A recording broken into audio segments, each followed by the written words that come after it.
Hey everybody, welcome back. So I have another little tip to install an outlet fed from another outlet in a commercial building. Running an outlet up here for a TV.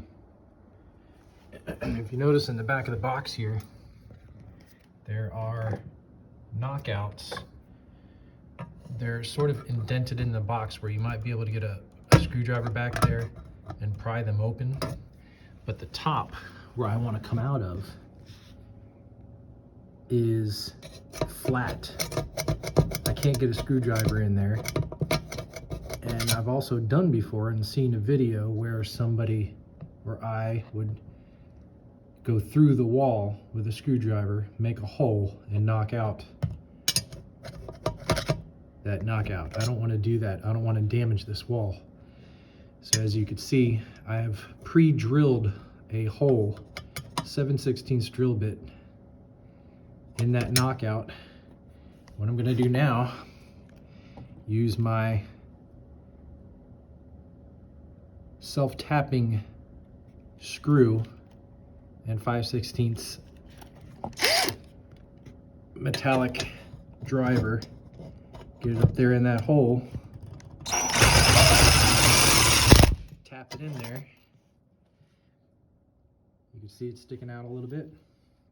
Now I can start it with a screwdriver. You see it's popped open. Now I'll grab my pliers, and now I can either grab the knockout or grab the screw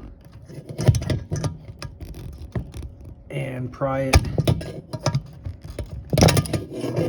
Wiggle, wiggle.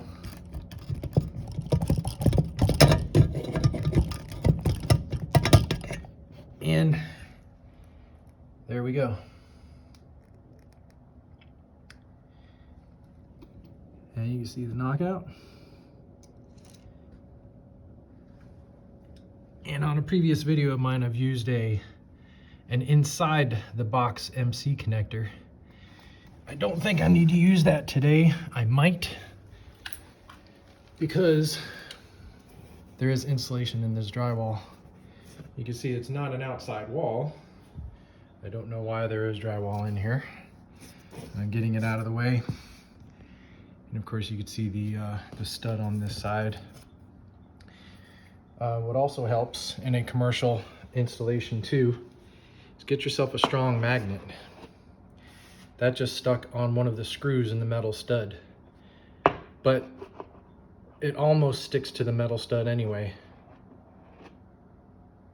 So you can find the screws and you can find metal studs a lot easier.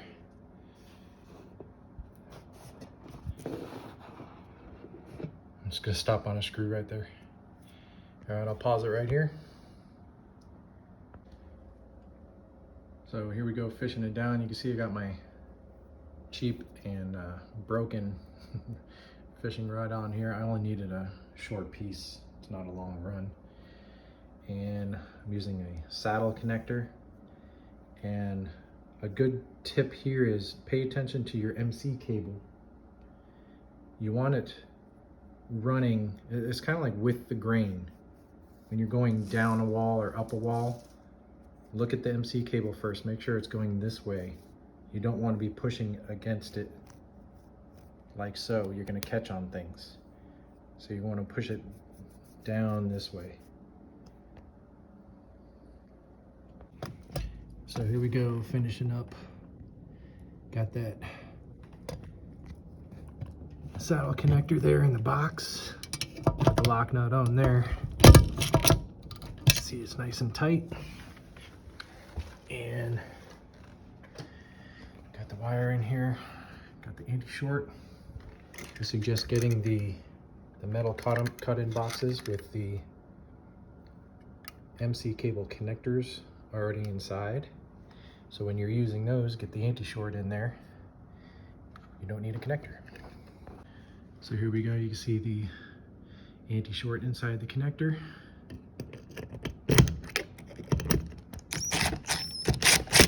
Tighten that down.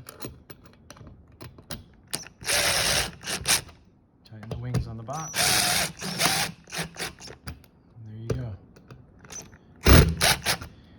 Just get your outlet on there.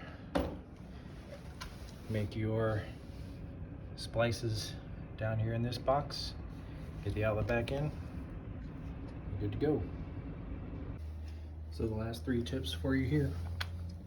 This ground had a pigtail coming from the ground screw back there and all tied together. I got rid of that pigtail to make more room.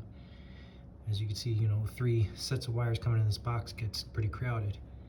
So you can see my new ground coming down and wrapped around the screw to ground the box. Second thing, I got the new outlet to put up here at the TV, but this is the old outlet that was down low on the wall. So I switched it, put the old outlet and cover up there. It's going to be hidden by the TV. Put the nice new one there. Customer appreciates that. And another thing is, if you do a lot of commercial work, get yourself an organizer. I think this thing makes it a lot easier.